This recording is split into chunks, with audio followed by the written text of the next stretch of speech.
మన ప్రభువైన యేసుక్రీస్తు నామములో మీకు అందరికి మరొకసారి వందనాలు సమర్పిస్తున్నాను. ఇవాళ మరి మనం ఆలోచన చేయబోయేటువంటి అంశం జీవగ్రంథానికి సంబంధించిన విషయాన్ని ఇవాళ పరిశీలన చేయబోతాం. మీరందరూ ముఖ్యంగా గుర్తించాల్సిన విషయం ఏమిటంటే, జీవగ్రంథం అనేది మన మధ్యలో ఉన్న పుస్తకం లాగా ఉండదు. అది భౌతికమైనటువంటి పేపర్లతోనో లేదా భౌతికమైన పెన్నుతోనో రాయబడినటువంటిది కాదు. దానికి ప్రత్యేకమైనటువంటి విలువలు ఉన్నాయి, దానికి ప్రత్యేకమైనటువంటి పద్ధతులు కొన్ని ఉన్నాయి. అవి ఎలాగా అనేది అది ఎలా ఉంటుందో మనం చెప్పలేం, కానీ అది గ్రంథస్థం చేయబడి ఉంటుంది. గ్రంథంలాగా కనబడుతుందేమో, కానీ అది భౌతికమైనది అయితే కాదు. ఎందుకంటే పరలోకంలో భౌతికమైనవి ఏవి ఉండవు. జీవగ్రంథము = ఆత్మ సంబంధమైన గ్రంథము. అందులో పరిశుద్ధుల పేర్లు రాయబడి ఉంటాయి. జీవగ్రంథంలో పరిశుద్ధుల పేర్లు రాయబడి ఉంటాయి. జీవగ్రంథము = ఆత్మ సంబంధమైన గ్రంథం, భౌతికమైనది కాదు. అందులో ఏం రాయబడి ఉంటాయంటే పేర్లు రాయబడి ఉంటాయి.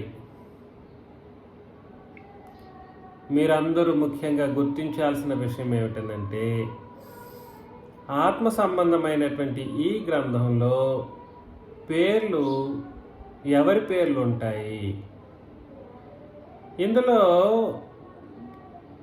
ప్రత్యేకించి జీవగ్రంథం అనే దానికి ఒకరి పేరు అక్కడ తగిలించబడ్డం మనం గమనించాలి. మరొకరి పేరు ఉంది దానికి, మరొకరి పేరు, ఇంకొకరి పేరు. ఒకరి అని అంటే అర్థం ఏమిటి అని అంటే, ఒక వ్యక్తి యొక్క పేరు దానికి తగిలించబడ్డం మనం గుర్తించాలి. ప్రకటన గ్రంథంలో 13వ అధ్యాయం 8వ వచనాన్ని మనం చదివినప్పుడు, ప్రకటన గ్రంథం 13వ అధ్యాయం 8వ వచనాన్ని మనం చదువుతున్నప్పుడు, భూనివాసులందరూ అనగా జగదుత్పత్తి మొదలుకొని వధింపబడి ఉన్న గొర్రెపిల్ల యొక్క జీవగ్రంథమందు ఎవరి పేరు రాయబడలేదో వారు ఆ మృగమునకు నమస్కారము చేయుదురు అని అన్నాడు అన్నమాట. ఈ ఒక్క వచనం ఎంతో గొప్ప విషయాన్ని బయటపెట్టింది. ఎంత గొప్ప విషయాలను బయటపెట్టిందని అంటేనండి, ఈ ఒక్క వచనమే సర్వప్రపంచానికి తీర్పు తీర్చగలిగేంత గొప్ప వచనంగా మనకు ఉంది. కాబట్టి భూనివాసులందరూ అని అన్నాడు. అనగా ఆ భూనివాసులందరూ అని అంటే ఎవరో చెప్తున్నాడు. భూనివాసులు = జగదుత్పత్తి మొదలుకొని వధింపబడి ఉన్న గొర్రెపిల్ల యొక్క జీవగ్రంథమందు పేరు లేని వాళ్ళు. భూనివాసులు అంటే చాలామంది చాలా విధాలుగా మాట్లాడుకున్నారు. కానీ నేను అప్పటికీ నేను మొదట్లో చాలా ప్రకటన గ్రంథాన్ని చాలా కాలానికి ముందు 2 సంవత్సరాలకు ముందు మాట్లాడినప్పుడు కూడా సరే ఈ విషయాన్ని అంతే స్పష్టంగా మాట్లాడాను. మీకు ఎవరికైనా గుర్తుందో లేదో, భూనివాసులందరూ అని అంటే పాత నిబంధనలో కూడా సరే, మనం 12వ అధ్యాయం చదివినప్పుడు కూడా సరే, ఆ యుద్ధం జరిగినప్పుడు ఆ అపవాది యొక్క దూతలు భూమి మీద పడవేయబడిది అని అన్నాడు అక్కడ. అన్నప్పుడు నేనేం చెప్పాను, ఎవరికైనా గుర్తుందా? యుద్ధం పరలోక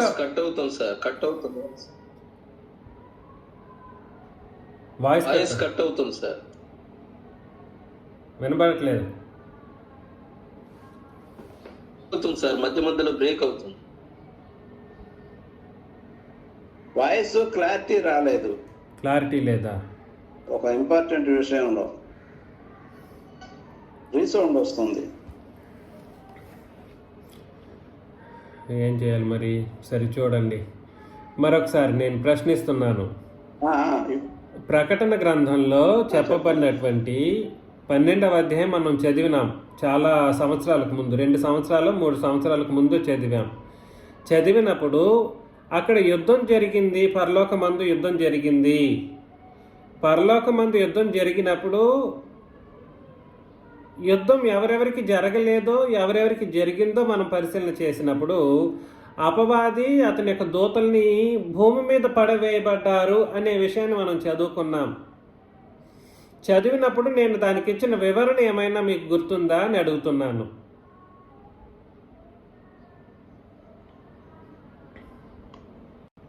గుర్తులేదా? అతని దూతలు యుద్ధం చేయాలని సిద్ధంగా ఉన్నారు. ఈ భూమి మీద పడద్రోయబడ్డారు అనగా అర్థం ఏమిటి?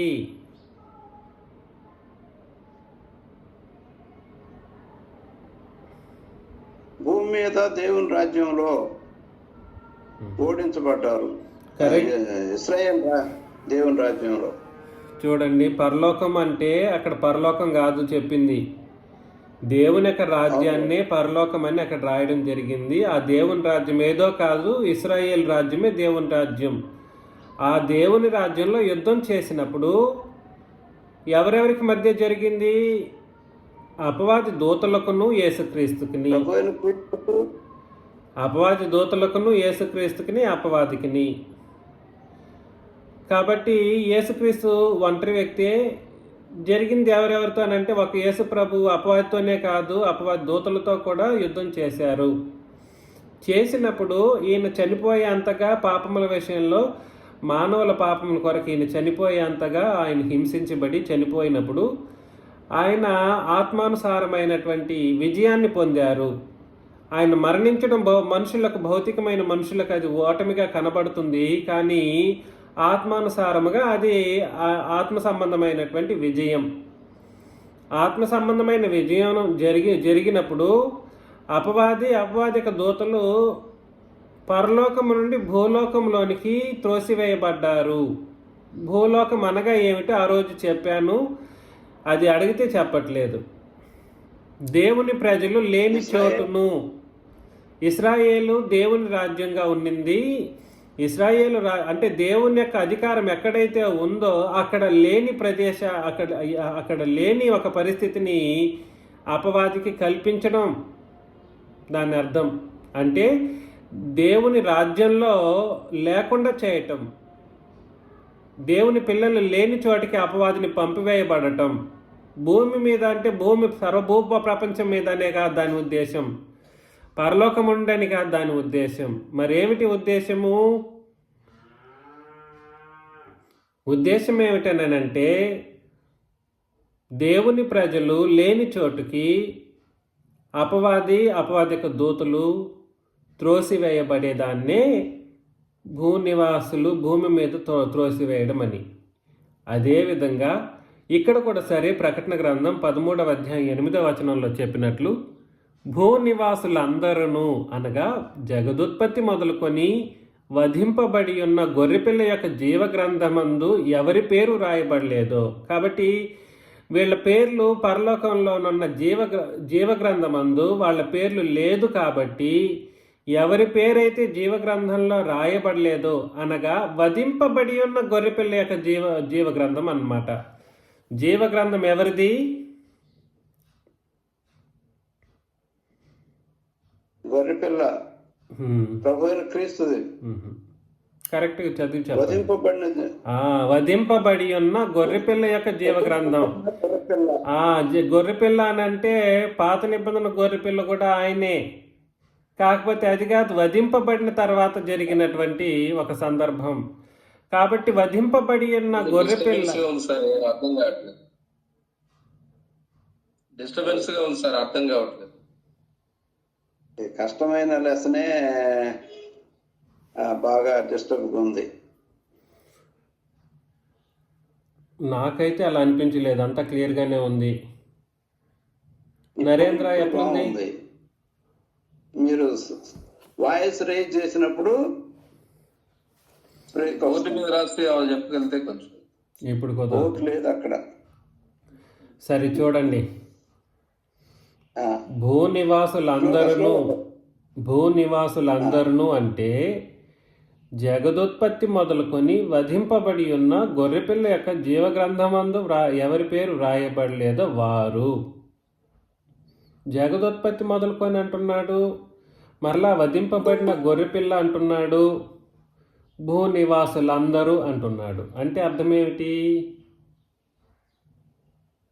ఒక చోట జగదుత్పత్తి అంటున్నాడు, భూనివాసులందరూ అంటున్నాడు, వధింపబడి ఉన్న గొర్రెపిల్ల. వధింపబడి ఉన్న అంటే అర్థం ఏమిటంటే ఇట్ ఈస్ డన్ ఆల్రెడీ. ఆయన వధించబడ్డ తర్వాత సంగతి గురించి మాట్లాడడం జరుగుతూ ఉంది. అదేంటిది ఇది? దీన్ని ఎలా అర్థం చేసుకోవాలి? ఏమైనా ఐడియా ఉందా? ధర్మశాస్త్రంలోని వారు కూడా రారు కదా అంకుల్, వాళ్ళు రాలేరు కదా. వధింపబడిన తర్వాత గొర్రెపిల్లకు జీవగ్రంథం వచ్చింది. వధింపబడి ఉన్న గొర్రెపిల్ల యొక్క జీవగ్రంథం అది. అంటే శిలువ నుండి ప్రారంభమైంది ఈ జగదుత్పత్తి. జగదుత్పత్తి అనే మాటను మీరు అర్థం చేసుకోవాలి. ఏమిటి జగదుత్పత్తి? మనం అనుకుంటున్నట్టు సృష్టి ఆరంభం గురించి కాదు మాట్లాడుతున్నది. ఇక్కడ జగదుత్పత్తి అన్నది సృష్టి ఆరంభం గురించి, భౌతిక ప్రపంచం గురించి కాదు మాట్లాడుతున్నది. మరి జగదుత్పత్తి ఏమిటి అని అంటే నూతన సృష్టి లేదా క్రొత్త సృష్టి గురించి మాట్లాడడం దాని యొక్క అర్థం. జగదుత్పత్తి మొదలుకొని అనంటే నూతన సృష్టికి సంబంధించినటువంటి ప్రపంచం. నూతన సృష్టికి సంబంధించిన ప్రపంచం ఏమిటి? ఎలా జరిగింది? ఎగ్జాక్ట్లీ ఎఫెసీ పత్రిక 2వ అధ్యాయాన్ని ఎగ్జాక్ట్లీ కరెక్ట్. ఎఫెసీ పత్రిక 2వ అధ్యాయాన్ని మనం పరిశీలన చేద్దాం. జగదుత్పత్తి అని అంటే మనం అనుకుంటున్నట్టు యేసు ప్రభు తండ్రి అయిన దేవుడు ఆది కాండంలోనో లేదా ఆది ఎందో సృష్టించిన సృష్టి గురించి కాదు అక్కడ చెబుతున్నది జగదుత్పత్తి అని. మరి ఏమిటి ఆ జగదుత్పత్తి? సరే, సో జగదుత్పత్తి అంటే ఇక్కడ ఏ జగదుత్పత్తి మనం ఆలోచన చేస్తున్నాం. ఏమిటి జగదుత్పత్తి?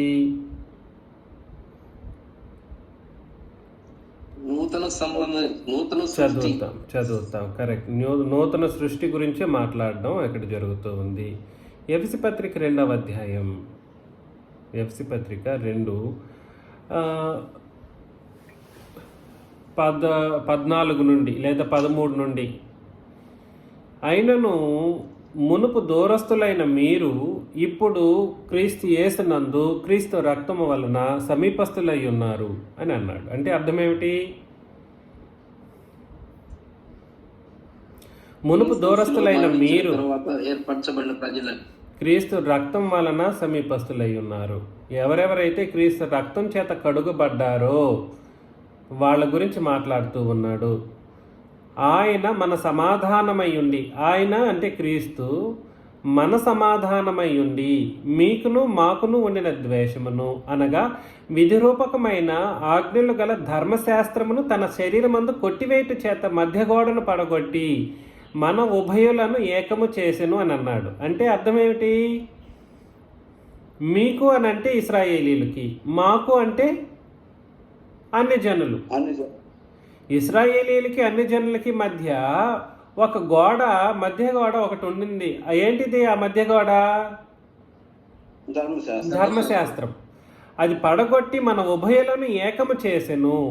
ఇట్లు సంధి చేయొచ్చు, 15 అండలం చేసుకోవాలి. ఇట్లు సంధి చేయొచ్చు, ఈ ఇద్దరిని తన యందు ఒక్క నూతన పురుషునిగా సృష్టించి.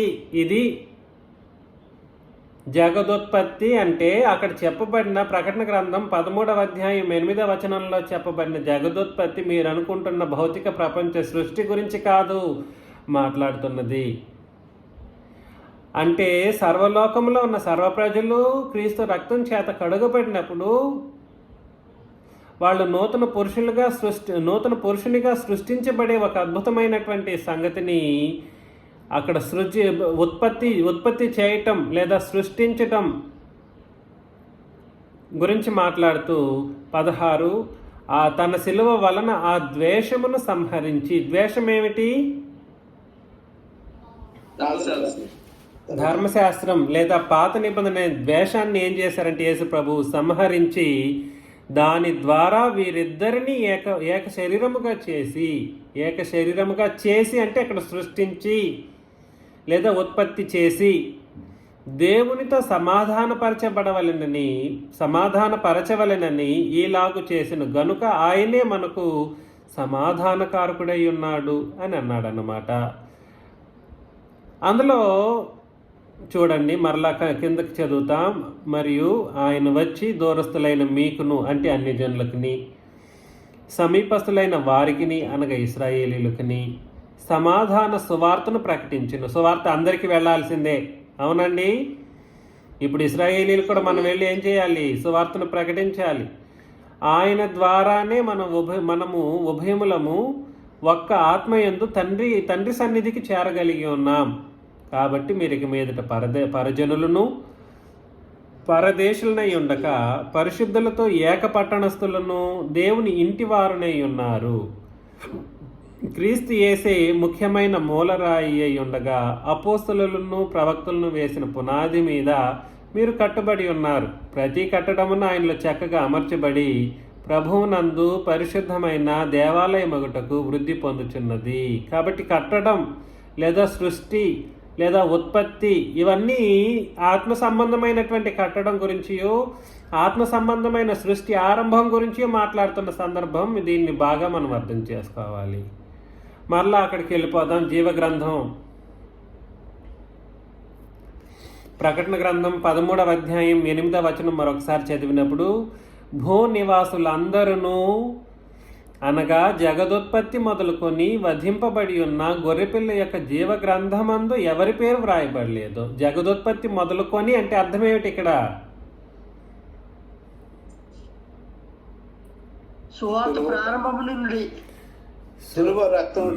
శిలువ రక్తం చేత ఎప్పుడైతే జగత్తు దాన్ని పాత నిబంధనలో యేసు ప్రభువు కూడా ప్రపంచ పునర్జననమందు అనే మాటను ఉపయోగించారు. ఈ మాట కూడా గుర్తుపెట్టుకోండి.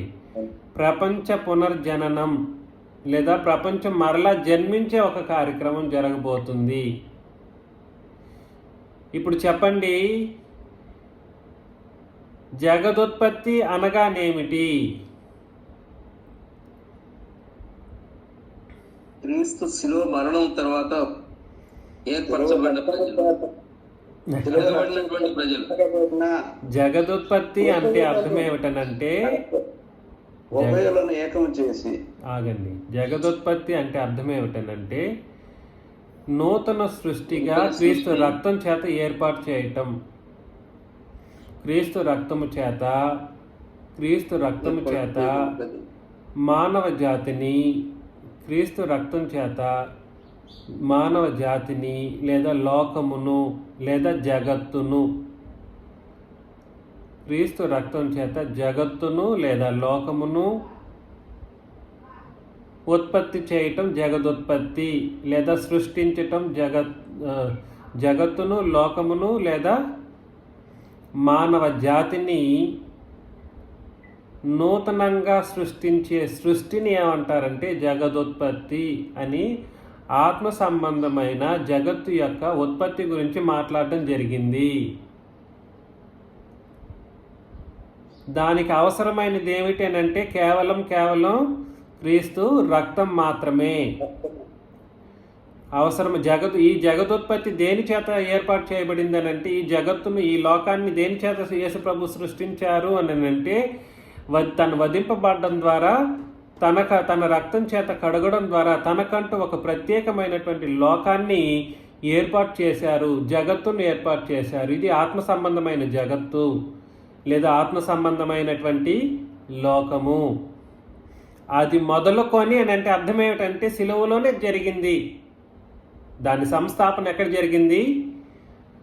సిలువలోనే జరిగింది. అది మొదలుకొని వధింపబడి ఉన్న గొర్రెపిల్ల యొక్క జీవగ్రంథమందు అంటే ఇప్పుడు చెప్పండి, అక్కడి నుండే జీవగ్రంథం కూడా యేసు ప్రభువు యొక్క జీవగ్రంథం లేదా గొర్రెపిల్ల యొక్క జీవగ్రంథం కూడా ఏర్పాటు చేయబడడం జరిగింది. ఈ జీవగ్రంథం పాత నిబంధనలో ఉన్నటువంటి జీవగ్రంథం కాదు. వాళ్ళకి ప్రత్యేకమైనటువంటి జీవగ్రంథం, అందులో పేర్లు తుడుపు వేసే ఒక పరిస్థితులు ఉండేవి. పాత నిబంధనకు సంబంధించిన మనుషులకు కూడా జీవగ్రంథం ఉంది. వాళ్ళ పేర్లు తుడుపు పెట్టే అవకాశం ఉందేమో, కానీ ఈ జీవగ్రంథంలో ఒక్కసారి నమోదైతే తుడుపు పెట్టే పరిస్థితులు ఉండవు. ఇది గుర్తుపెట్టుకోండి, వ్యత్యాసం అది. పాత నిబంధన కాలంలో పరలోకంలోని జీవగ్రంథానికి, క్రొత్త నిబంధన యుగంలో క్రీస్తు యొక్క రక్తము చేత, క్రీస్తు యొక్క గొర్రెపిల్ల, క్రీస్తు యొక్క జీవగ్రంథం అనేటువంటి ఈ జీవగ్రంథంలో పేరు నమోదైతే తుడుపు పెట్టబడ్డానికి వీలుండదు. తుడుపు పెట్టబడ్డానికి వీలుండదు. కానీ దురదృష్టవశాత్తు ఇందులో, ఈ జీవగ్రంథంలో ఎవరి పేరైతే లేదో వాళ్ళని ఏమని పిలవాలి అనంటే భూనివాసులు అని పిలవాలి. ఏమని పిలుస్తారండి? భూనివాసులు. వీళ్ళు, ఈ భూనివాసులకి దేవుడు ఒకడు ఉంటాడు, వాడు అపవాది. ఇక్కడ మృగము అని అన్నాడు చూడండి. ప్రకటన గ్రంథంలో మృగము అని అపవాదికి ఉపయోగించబడింది.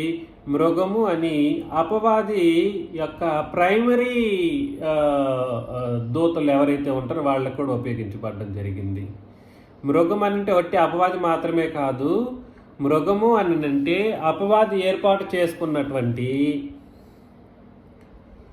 రాజులైతేనేమి, అపవాది ఏర్పాటు చేసుకున్నటువంటి పెద్ద పెద్ద లోకాధికారులు ఎవరైతే ఉంటారో వాళ్ళకి కూడా మృగాలన్న పేరు వ్రాయబడింది. క్రూర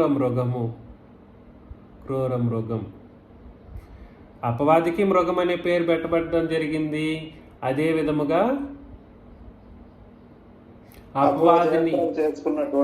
అపవాది యొక్క ముఖ్యమైనటువంటి దూతలు కొంతమంది ఉంటారు, వాళ్ళని కూడా మృగమని చేయబడి ఇక్కడ చెప్పబడిన మృగం ఎవరనంటే అపవాది అనే మృగమే.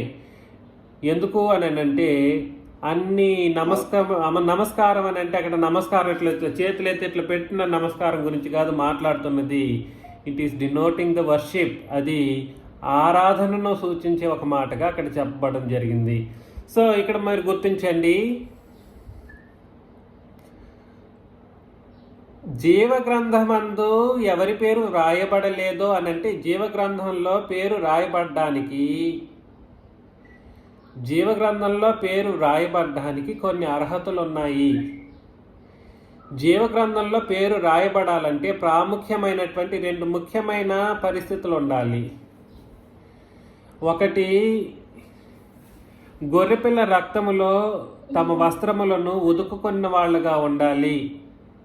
గొర్రెపిల్ల రక్తంలో తమ వస్త్రములను ఉదుకుకొన్న వాళ్ళుగా ఉండాలి జీవగ్రంథంలో పేరు రాయబడాలని అంటే. 2,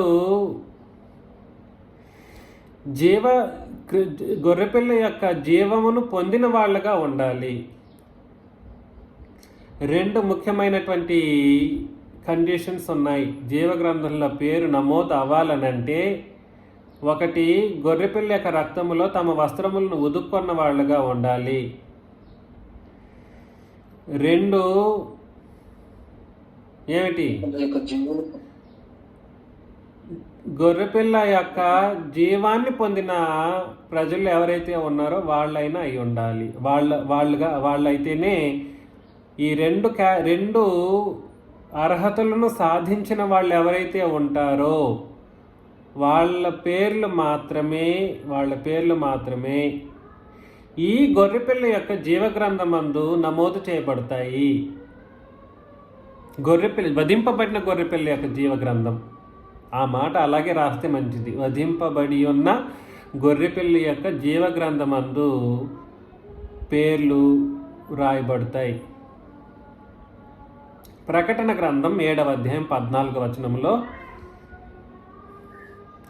ప్రకటన గ్రంథం 7:14 మనం చదివినప్పుడు, అందుకు నేను, అయ్యా నీకే తెలియననగా అతడు ఇలాగు నాతో చెప్పెను, వీరు మహాశ్రమల నుండి వచ్చిన వారు గొర్రెపిల్ల రక్తములో తమ వస్త్రములను ఉదుకుకొని వాటిని తెలుపు చేసుకున్నారు. తమ వస్త్రములంటే తమ శరీరములను, తమ వస్త్రములు = తమ శరీరములను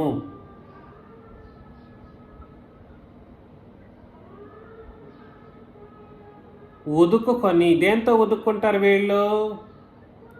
గొర్రెపిల్ల రక్తం. రక్తములో ఉదుకుతారనమాట. రక్తముతో కాదు, రక్తములో ఉదుకుతారు అంటే అర్థమేమిటి? బాప్తిస్మం తీసుకోవటం. ఉదుకుకొని వాటిని తెలుపు చేసుకొనిరి. అద్భుతమైనటువంటి ఒక సంగతి. ఏంటి? గొర్రెపిల్ల రక్తంలో తమ వస్త్రాలను ఉదుక్కున్న వాళ్ళు తెలుపు చేసుకున్నారు,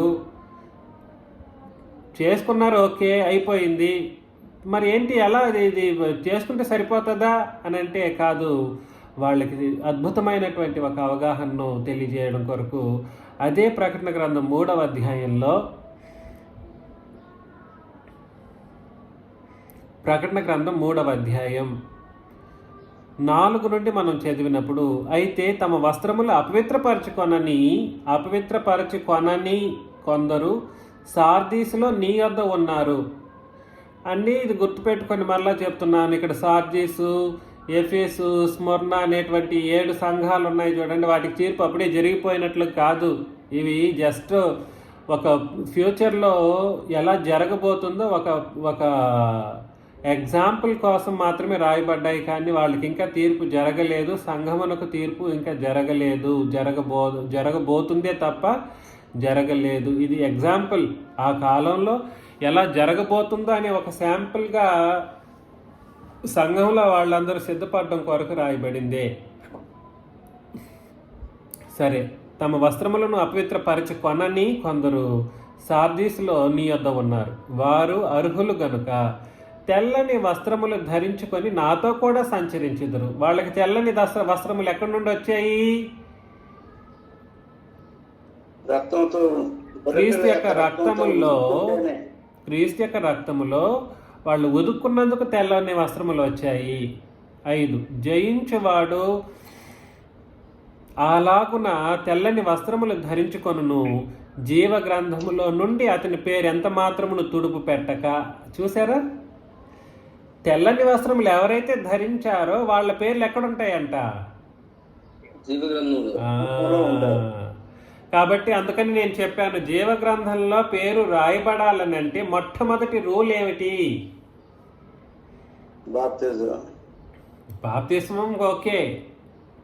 గొర్రెపిల్ల రక్తములో తమ వస్త్రములను ఉదుకుకొని తెలుపు చేసుకోవాలి. గ్రంథంలో నా పేరు రాయబడిందని ఎవడు పడితే వాడి కాలర్లు ఎగరేయడానికి లేదు. జీవగ్రంథంలో, గొర్రెపిల్ల యొక్క జీవగ్రంథంలో నా పేరుంది అని కాలర్లు ఎగరేసే వాళ్ళు ఎక్కువ మంది ఉన్నారు నేడు. లేదురా బాబు, లేదు. ఎందుకు లేదు? అది చెప్పాలంటే, అలా మాట్లాడాలనంటే, అతిశయించాలనంటే, గర్వపడాలనంటే, గొప్ప చెప్పాలనంటే అది మనకే సాధ్యం నేడు ప్రపంచం మొత్తంలో. ఎందుకు అనంటే, గొర్రెపిల్ల యొక్క జీవగ్రంథము వేరు. ఆ జీవగ్రంథంలో పేరు రాయబడాలంటే గొర్రెపిల్ల యొక్క రక్తం ఏమిటో నీకు తెలియాలి. గొర్రెపిల్ల యొక్క రక్తము ఏమై ఉందో దాన్ని బట్టి నువ్వు ఏం చేయాలనంటే, నీ వస్త్రములను ఉదుకుకున్నప్పుడు తెల్లపరచబడతావు. గొర్రెపిల్ల రక్తము అపవిత్రపరచడంతో పాటుగా నేను పరిశుద్ధపరచబడ్డాను అని భ్రమపడేటువంటి మనుషులకి, అసలు రక్తం ఏమిటో తెలియని మనుషులకి తెలుపు చేయబడ్డం అనే ఒక సంగతి అర్థం కాని పరిస్థితిగా ఉంటుంది. తద్వారా వాళ్ళ యొక్క పేర్లు ఈ గొర్రెపిల్ల యొక్క జీవగ్రంథంలో నమోదు చేయబడి ఉండదు అనే సత్యాన్ని వాళ్ళైనా గుర్తించాలి. నేడు క్రీస్తు సంఘమని చెప్పుకొని నా పేరు జీవగ్రంథమందు రాయబడి ఉంది నేనని సంతోషించేటువంటి మనుషులకి నేను హెచ్చరించే విషయం ఏమిటనంటే, నువ్వు నిజముగా జీవగ్రంథం అంటే నిజముగా నీకు గొర్రెపిల్ల యొక్క రక్తం ఏమిటో తెలుసా? గొర్రెపిల్ల యొక్క రక్తం ఏమిటో తెలుసా? ఆ రక్తంలో నువ్వు కడుగు వేయబడ్డం అంటే ఏమిటో తెలుసా? గొర్రెపిల్ల రక్తం ఏమిటో హెబ్రీ పత్రిక 12:24 చెప్పాడు. చదవండి. హెబ్రీ పత్రిక 12:24. నేను చదవండి అన్నప్పుడు చదవండి, వద్దన్నప్పుడు ఆపేయండి, డిస్టర్బెన్స్ అవ్వకుండా.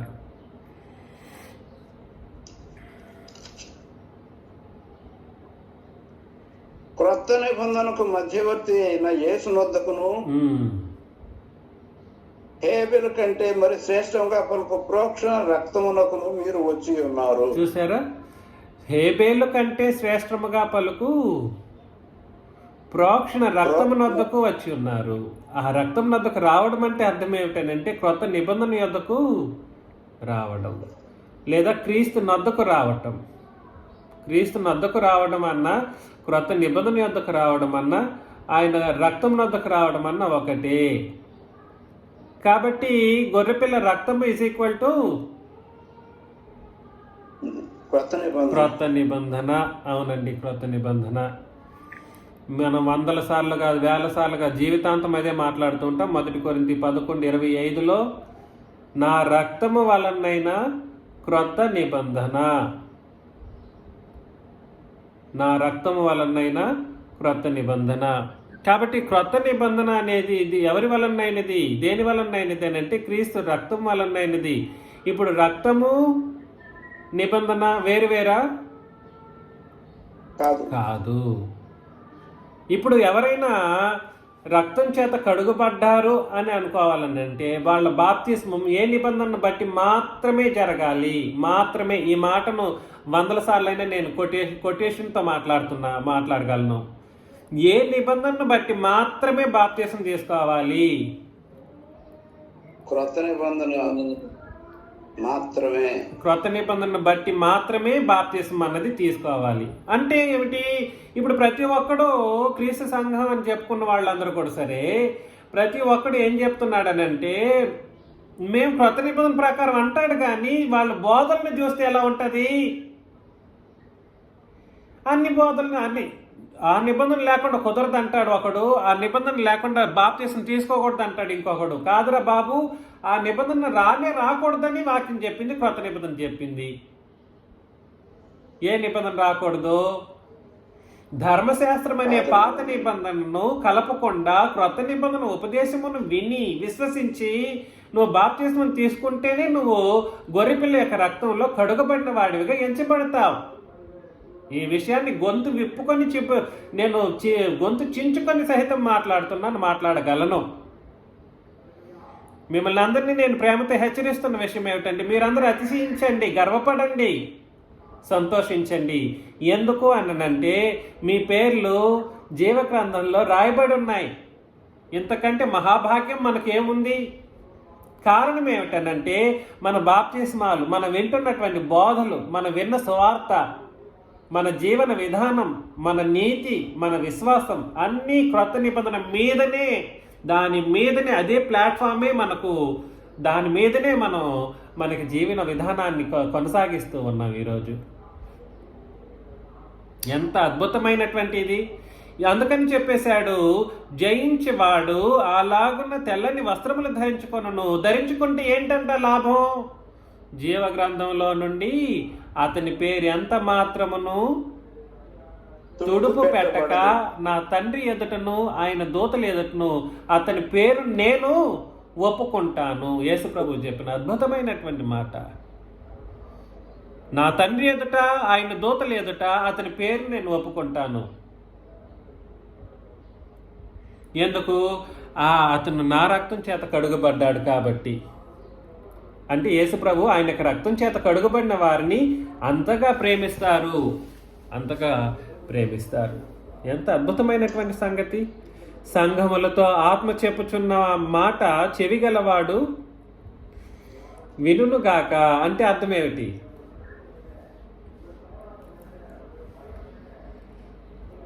సంఘములతో ఆత్మ చెప్పుచున్న మాట చెవిగలవాడు అంటే ఎందుకు? ఎప్పుడు చెప్తారు ఈ మాట?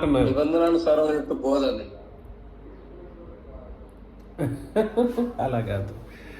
ఆత్మ చెప్పుచున్న మాట చెవిగలవాడు విన్ను కాకంటే చెవులు లేని వాళ్ళు వింటారా? ఇక్కడ చెప్పబడుతున్న చెవి ఆత్మ సంబంధమైన చెవి. ఈ చెవి కలిగిన వాడు మాత్రమే ఈ బోధలను అర్థం చేసుకుంటాడు. అంటే యోహాను ఆ రోజు ఉపమానాల రూపంలో రాశాడు కాబట్టి ఇది ఉపమానాల రూపంలో రాస్తూ ఒక మర్మాన్ని బయట పెడుతున్నాడు. మర్మం ఏమిటనంటే జీవగ్రంథంలో నీ పేరు రాయబడాలనంటే నువ్వు ఆయన రక్తం చేత కడుగబడిన వాడివిగా మొట్టమొదటి స్టేటస్ని కలిగి ఉండాలి. అర్థమవుతుంది కదండి. ఇప్పుడు మనం చదివినట్లు జగదుత్పత్తి మొదలుకొని వధింపబడి ఉన్న గొర్రెపిల్ల యొక్క జీవగ్రంథమందు పేరు రాయబడి ఉంటే నువ్వు జీవితాంతం యుగ యుగాలు తండ్రితోనూ క్రీస్తుతోనూ బ్రతుకుతావు. పేరు రాయబడి ఉంటే ఏమి లాభం చెప్పండి? నిత్యము యుగ యుగాలు సుఖ సంతోషాలతో శుభప్రదమైనటువంటి జీవన విధానాన్ని తండ్రితోనూ క్రీస్తుతోనూ బ్రతుకుతారు. కాబట్టి ఇది ఎక్కడికి మాత్రమే అర్థం చేసుకోవాల్సినటువంటి పరిస్థితులు ఉన్నాయి, ఎక్కడి వరకు మాత్రమే, ఎక్కడి నుండి ఎక్కడ కాదు అనే విషయాలను మనం అర్థం చేసుకోవాలంటే ధర్మశాస్త్రం కొట్టివేసిన తర్వాత సందర్భం ఇది. ధర్మశాస్త్రానికి క్రొత్త నిబంధనకు వ్యత్యాసాన్ని ఎత్తి చూపిస్తూ ధర్మశాస్త్రం ఉన్నంత వరకు కూడా సరే ఇలాంటి ఒక కార్యక్రమం జరగలేదు. ధర్మశాస్త్రం కొట్టివేయబడిన తర్వాతనే నూతన సృష్టి లేదా జగదుత్పత్తి మొదలుకొని అనేటువంటి మాటను ఉపయోగించడం జరిగింది. జగదుత్పత్తి మొదలుకొని వధింపబడిన గొర్రెపిల్ల యొక్క జీవ గ్రంథమందు పేర్లు రాయబడి ఒక కార్యక్రమం ఎప్పటి నుండి స్థాపించబడింది లేదా ప్రారంభించబడింది అని అంటే సిలువ నుండి అని దాని అర్థం అన్నమాట.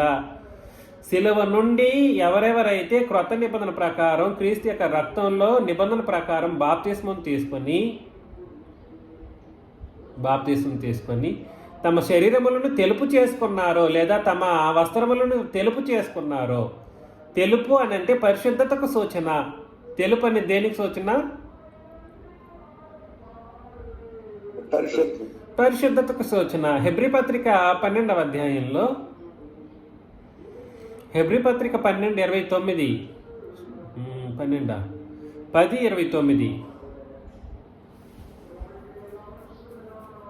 హెబ్రీ పత్రిక 10వ అధ్యాయం 29వ వచనాన్ని మనం చదివినప్పుడు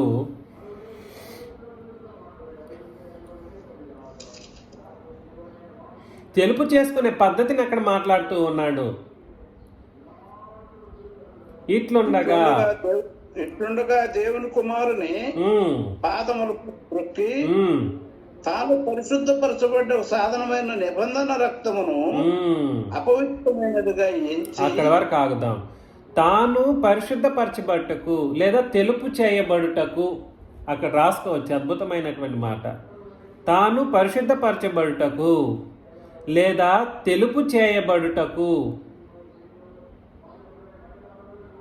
తాను పరిశుద్ధపరచబడుటకు సాధనమైన లేదా తెలుపు చేసుకోవటానికి సాధనమైన నిబంధన రక్తమును అపవిత్రమైనదిగా ఎంచి అని అన్నాడు. నిబంధన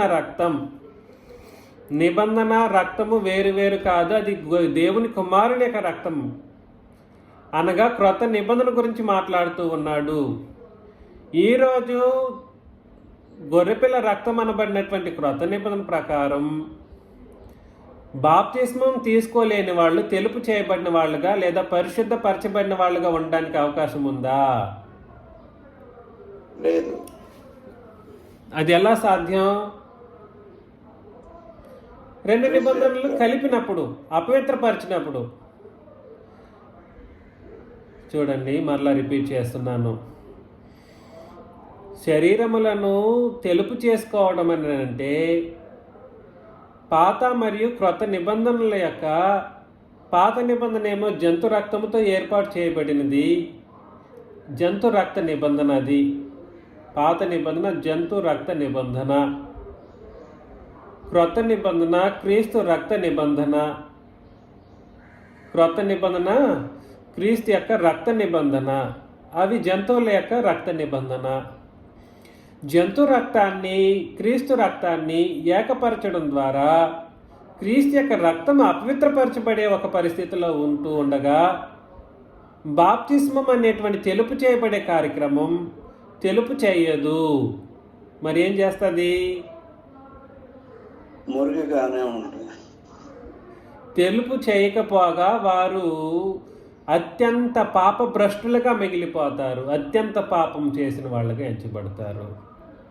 అందుకని అక్కడ అలాంటి వాళ్ళకి క్షమాపణే లేదు, యుగయుగాల నరకానికి వెళ్ళిపోతారనే విషయాన్ని అక్కడే చెప్పేస్తాడు. ఇట్లుండగా దేవుని కుమారుని పాదములతో త్రొక్కి తాను పరిశుద్ధపరచబట్టకు, తెలుపు చేయబట్టకు సాధనంగా వాడవలసిన నిబంధన రక్తం ఒకటి ఉంటే దాన్ని కాకుండా 66 పుస్తకాల నిబంధన రక్తాన్ని తీసుకొచ్చేసి, లేదా 66 పుస్తకాల్లో జంతు రక్తాన్ని, క్రొత్త నిబంధన రక్తాన్ని ఏకపరిచి అపవిత్రపరిచి, తర్వాత కృపకు మూలముగా ఆత్మను తిరస్కరించిన వాడు, కృపకే మూలముగా ఆత్మను తిరస్కరించిన వాడు ఎంత ఎక్కువైన దండనకు పాత్రుడైపోతాడో ఆలోచన చేసుకుంటే అని అన్నాడు అన్నమాట. కాబట్టి ఇవాళ మనం ఆలోచన చేస్తున్న విషయం ఏమిటంటే, జీవగ్రంథమందు పేరు రాయబడ్డం ఎలాగా? జీవగ్రంథం అనుకుంటున్నాం, కానీ ఇక్కడ చెప్పబడిన జీవగ్రంథం సాదాసీదా జీవగ్రంథం కాదు. వధింపబడిన గొర్రెపిల్ల యొక్క రక్తం చేత ఏర్పాటు చేయబడినటువంటి జీవగ్రంథం అది. ఆ జీవగ్రంథం ఎప్పటి నుండి ప్రారంభమైందంటే జగదోత్పత్తి మొదలుకొనే ఉంది అది, అంతకుముందు అది లేదు. జగదోత్పత్తి మొదలుకొని ఉండడం అంటే అర్థం ఏమిటి అని అంటే, మీరు అనుకుంటున్నట్టు భౌతికమైనటువంటి జగదోత్పత్తి గురించి కాదు అక్కడ మాట్లాడుతున్నది, సృష్టి గురించి కాదు మాట్లాడుతున్నది. ఇక్కడ చెప్పబడినటువంటి జగత్తు లేదా లోకము లేదా ప్రజలు క్రీస్తు శిలువ అనంతరం, క్రీస్తు శిలువ నుండి ప్రారంభమైనటువంటి ప్రజలు, అది మొదలుకొని వధింపబడి ఉన్న గొర్రెపిల్ల యొక్క జీవగ్రంథంలో పేరు రాయబడవలసినటువంటి పరిస్థితి ఉంది. ఎవరి పేరైతే అందులో రాయబడలేదో వాళ్ళందరినీ ఏమని పిలవాలి?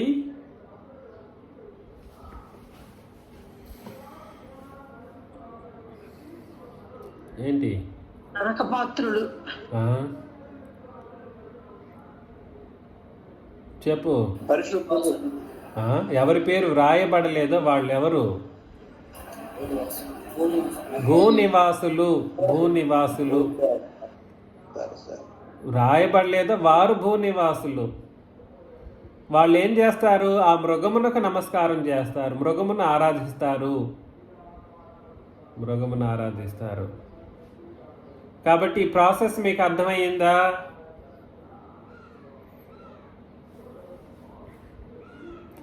చెప్పండి. ప్రకటన గ్రంథం 14వ అధ్యాయం. ప్రకటన గ్రంథం 14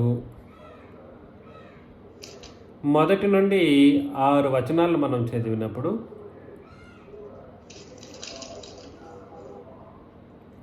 మరియు నేను చూడగా ఇదిగో ఆ గొర్రెపిల్ల సీయోను పర్వతం మీద నిలవబడి ఉండెను. ఆయన నామమును ఆయన తండ్రి నామమును నొసళ్ళ యందు లిఖింపబడి ఉన్న 144,000 మంది ఆయనతో కూడా ఉండిరి. మరియు విస్తారమైన జలముల ధ్వనితోనూ గొప్ప ఉరుము ధ్వనితోనూ సమానమైన ఒక శబ్దము పరలోకం నుండి రాగా వింటిని. నేను వినిన ఆ శబ్దము వీణులు వాయించుచున్న వైదికుల నాదమును పోలినది. వారు సింహాసనం ఎదుటను ఆ 4 జీవులు ఎదుటను పెద్దల ఎదుటను ఒక క్రొత్త కీర్తన పాడుతున్నారు. భూలోకం నుండి కొనబడిన ఆ 144,000 మంది తప్ప మరి ఎవరును ఆ కీర్తన నేర్చుకొనజాలరు. వీరు స్త్రీ సాంగత్యమున అపవిత్రులు కాని వారును స్త్రీ సాంగత్యం ఎరుగని వారునయ్యుండి గొర్రెపిల్ల ఎక్కడికి పోవును అక్కడికెల్లా ఆయనను వెంబడింతురు. వీరు దేవుని కొరకును గొర్రెపిల్ల కొరకును ప్రథమ ఫలముగా ఉండుటకై మనుష్యులలో నుండి కొనబడిన వారు. వీరి నోట అబద్ధమును కనబడలేదు, వీరు అనిందులు. చూసారా? అప్పుడు మరి ఒక దూతను చూసితిని, అతడు భూనివాసులకు అనగా ప్రతి జనమునకును ప్రతి వంశమునకును ఆయా భాషలు మాట్లాడే వారికి ప్రతి ప్రజకును ప్రకటించినట్లు నిత్య సువార్త తీసుకొని ఆకాశ మధ్యమున ఎగురుచుండెను అని అన్నాడు అనమాట. ఇక్కడ అర్థం చేసుకోవాల్సిన విషయం ఏమిటనంటే, దయచేసి పరిశీలన చేయండి. గొర్రెపిల్ల సియోను పర్వతం మీద నిలవబడి ఉండింది. సియోను పర్వతం ఈజ్ ఈక్వల్ టు సంఘము. సియోను పర్వతం అనగానేమిటి అని అంటే సంఘం. అది ఎత్తైనది అంటే పరలోక సంబంధమైనది అని అర్థం. ఆయన నామమును, ఆయన తండ్రి నామమును నొసళ్ళ యందు లిఖింపబడి ఉంటుంది. ఎవరెవరి నామాలు ఉంటాయి వీళ్ళకి? తండ్రి అయిన దేవుడి నామము, ప్రభు అయిన క్రీస్తు నామం. అంటే చూడండి, మనం ఎంత పర్ఫెక్ట్గా ఉన్నామో ఆలోచన చేసుకోవచ్చు. తండ్రిని క్రీస్తును అంగీకరించిన దుర్మార్గులు క్రీస్తు సంఘం అని చెప్పుకొని నడుచుకునే వాళ్ళు ఉన్నారు. వాళ్ళని దుర్మార్గులు అనాలో ఇంకేమనాలో నాకైతే అర్థం కావట్లేదు. కానీ తండ్రికి క్రీస్తుకు సమాన స్థితిని గ్రంథస్థం చేయబడింది క్రొత్త నిబంధనలో అన్ని సందర్భాల్లోనూ. కాబట్టి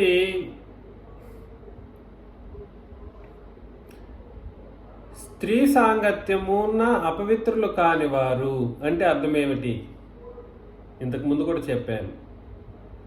స్త్రీ ఎవరు? నిబంధన సూచన. ఏ నిబంధన సూచన? ధర్మశాస్త్రం. అవునండి, పాత నిబంధన.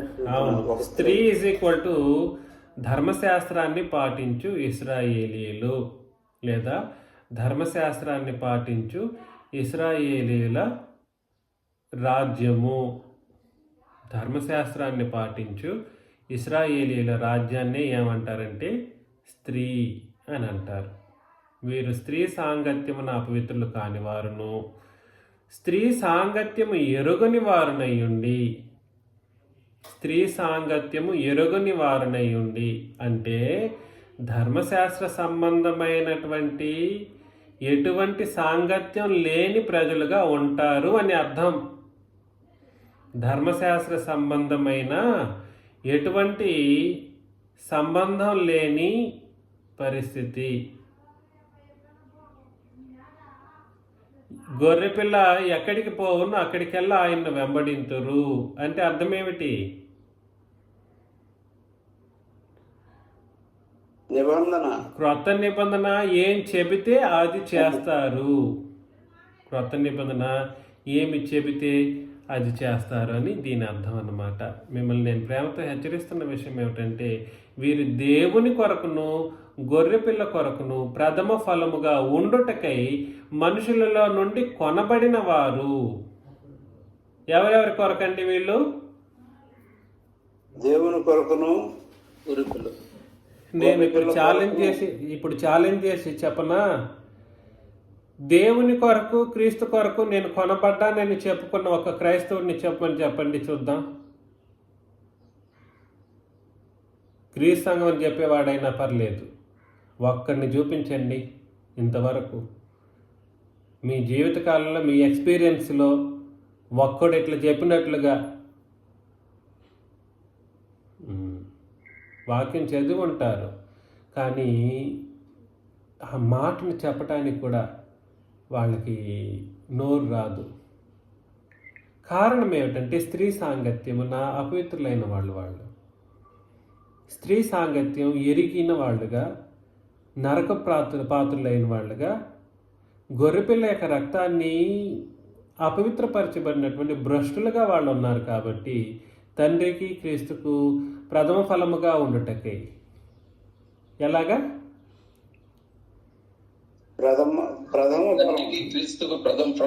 ఎగ్జాక్ట్లీ. ఎవరెవరికి ప్రథమ ఫలం? ఒక తండ్రికి అంటారు అందరూ, కాదురా బాబుల్లారా, తండ్రికి క్రీస్తుకి.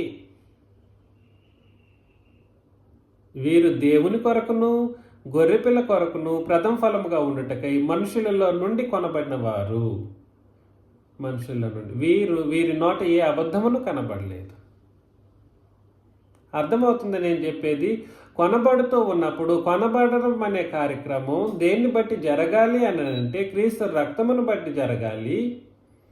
క్రీస్తు రక్తమును బట్టి జరిగితే వాళ్ళలో ఏం వస్తుందో చెప్పేశాడు. మనం అనేక సార్లు చదివాం.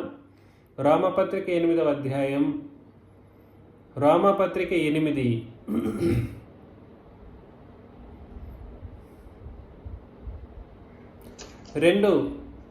రెండవ వచనం 3వ వచనం కూడా చదవచ్చు.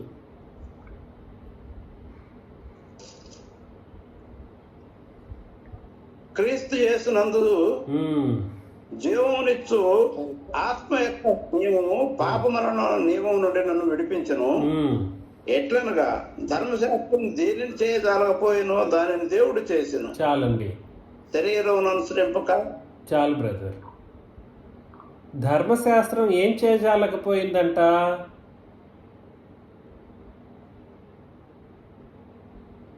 ఒక మనుష్యుని క్రీస్తు రక్తం ఒకటి చేసింది, ధర్మశాస్త్రం ఒకటి చేయజాలకపోయింది. ఏమిటది? నీతిమంతులుగా చేయజాలకపోయింది, జీవాన్ని ఇవ్వలేకపోయింది. ఒకటి జీవమునివ్వలేకపోయింది, 2 పాపము చేస్తే మరణిస్తామనే పాప మరణముల నియమము నుండి విడిపించలే. దాన్నే కొనడం అని అంటారనమాట. మనుషులలో నుండి కొనడం అంటే అర్థం ఏమిటంటే 2 కార్యక్రమాలు జరగాలి. మనుషుల నుండి కొనబడిన వాళ్ళ యొక్క ప్రత్యేకతకు 2 కార్యక్రమాలు. ఒకటి జీవమును పొంది ఉండాలి. ఆగండి, జీవమును పొంది ఉండాలి. 2 పాప మరణముల నియమము నుండి విడిపించబడి ఉండాలి.